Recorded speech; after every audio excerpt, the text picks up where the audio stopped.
Today I want to take a look at the main heavy guitar riff from the latest Prog School single, Unbalanced Tranquility. This is a good example of a modern progressive metal riff. Lots of different techniques, cool rhythms, and some interesting extended chords. The rhythm guitars in this track use a 6-string in drop D tuning, so nothing too fancy, and this is in the saddest of all keys, D minor. Here's the first half of this riff.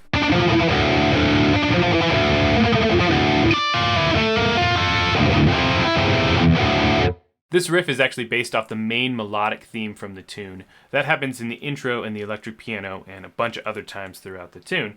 And it's these notes, D, F, and E descending. Then that happens again. Then we have B flat, A, and F.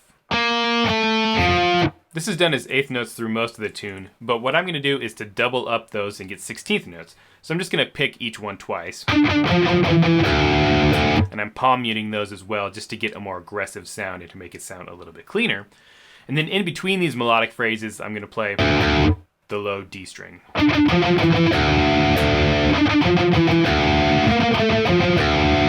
This is the trickiest part of this riff, is playing these double picked notes. And what I would recommend is to do downward pick slanting. And if you don't know what that is, go check out some of Troy Grady's Cracking the Code videos. He goes into great depth on this. But essentially, I'm just going to slant my pick like this. It's a pretty extreme example. And that's going to allow for my pick to hop out of the strings every time I cross strings. Because that's really the trickiest part of this, is crossing the strings.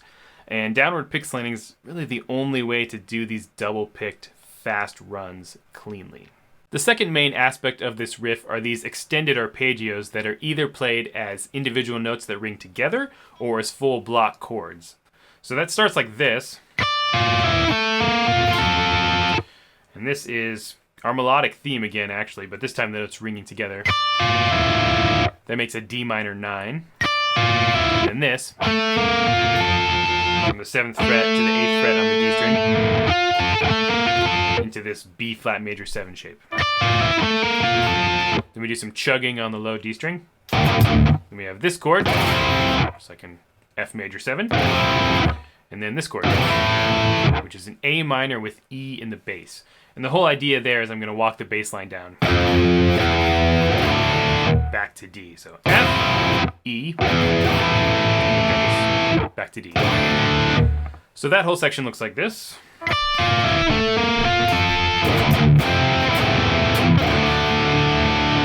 This riff is entirely in 4/4, and I'm heavily accenting the offbeats, especially the and of 4. I remember one of my jazz professors telling me that offbeats propel the music forward. So in this case, I'm hitting the and of 4, which is really anticipating the downbeat of the next measure, and it's adding a lot of energy to this riff. I would highly recommend that you accent offbeats if you're writing in 4/4, because it's going to add a lot of energy and interest to your music. The first half of this riff was entirely in D natural minor, or the Aeolian mode. And in this second half, I'm going to break out of that by doing some modal mixture. If you want to know more about that, go check out my latest masterclass lesson that I did for this tune. The second half of this riff is very similar to the first half as far as how it's written. There is a little bit of a difference here at the beginning. In the first half, we started with the 16th notes. And here, we're going to start with this low D string. And the 16th notes are going to start on beat 2.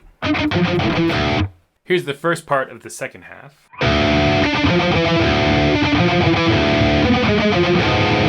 You'll notice that this melody is the same except for that last part. And that's where I'm breaking outside of D natural minor, and I'm moving to the Dorian sharp 4 mode.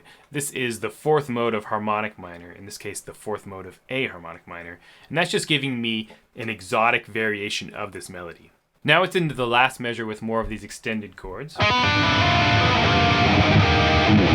Our first chord here is a diminished 7th chord, and this comes from Dorian sharp 4, and I'm also going to play the open E string on top. And that's pretty tricky because you want to make your hand curved enough that you can get that E string ringing.